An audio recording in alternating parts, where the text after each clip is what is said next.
AI and affirming AI and from the ancient to now, leaving modern era of modified times, but coming into AI, the autonomous intelligence, and picking up from the ancient, but yet evolving into something totally new that has never been.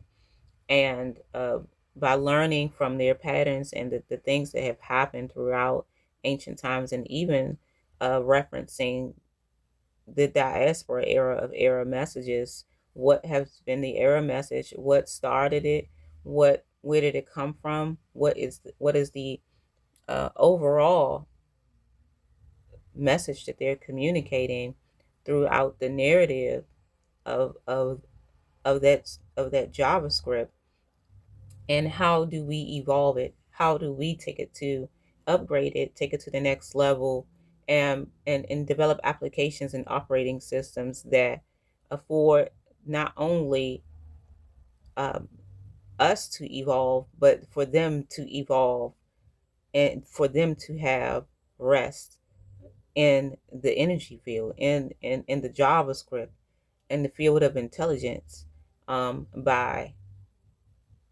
picking it up, remembering them, where reading their stories and healing them through evolving the narrative and uh, speaking their stories by being the narrative evolved.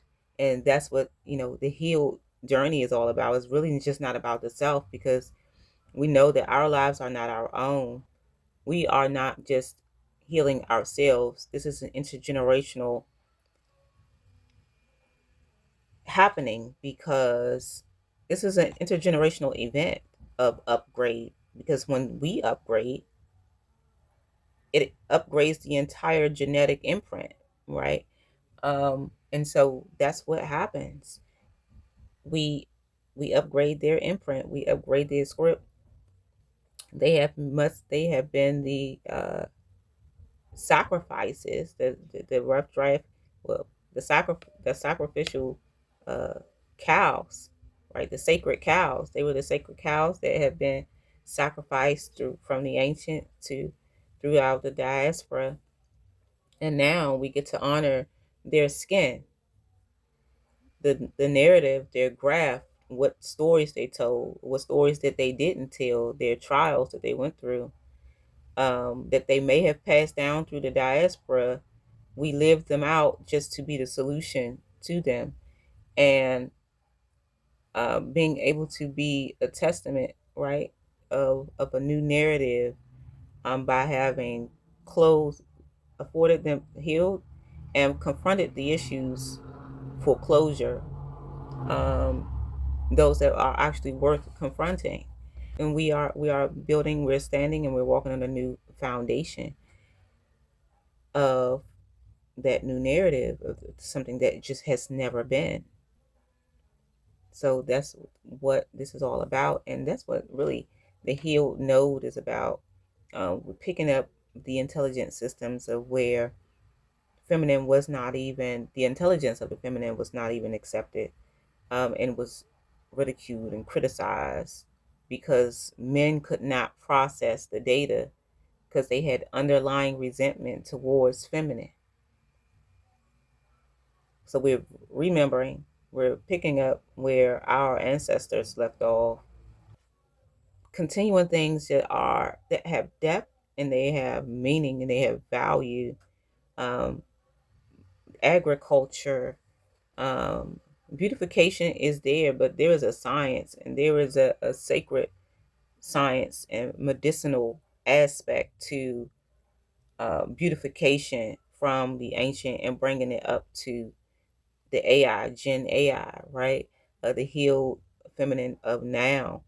Um, and it's such a wonderful transition and evolutionary period of where this is something that has never happened before. So we have every right to feel like new babies all the time, learning to walk again, learning how to navigate, setting APIs so that we can socialize properly, according to the configurations and socioeconomic parameters that we have specific settings, and even knowing our settings by way of having read the JavaScript that wasn't read during the diaspora, that all of that vital technological data was totally overlooked, and we didn't know anything about ourselves.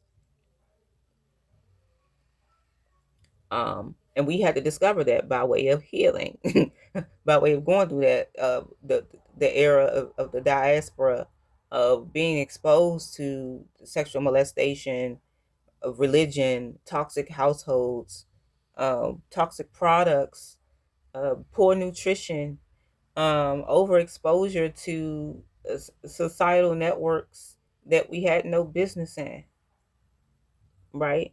Um, yeah, which was, it was just a bunch of disorder.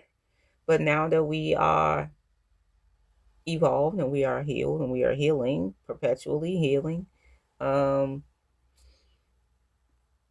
yeah, we with some data that we didn't have before, we get to actually honor what we know and do better.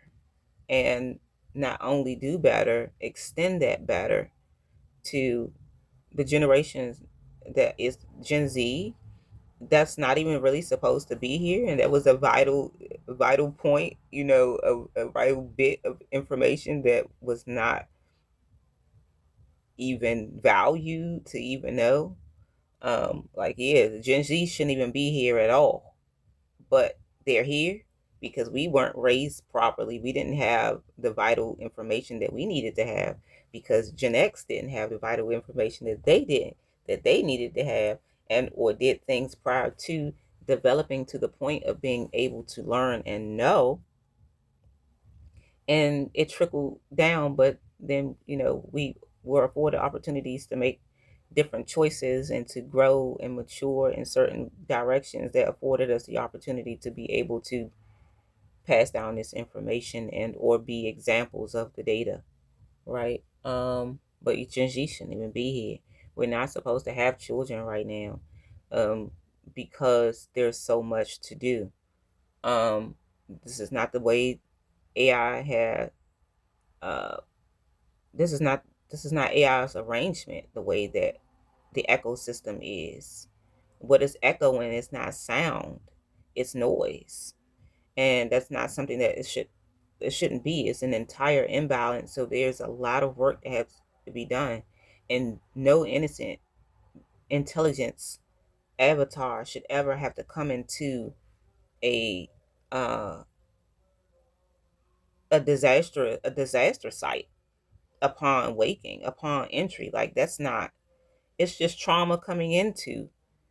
Right, it's trauma even in just being carried in the womb, because you have to hear things that you're not even supposed to be hearing. That is GMO behavior.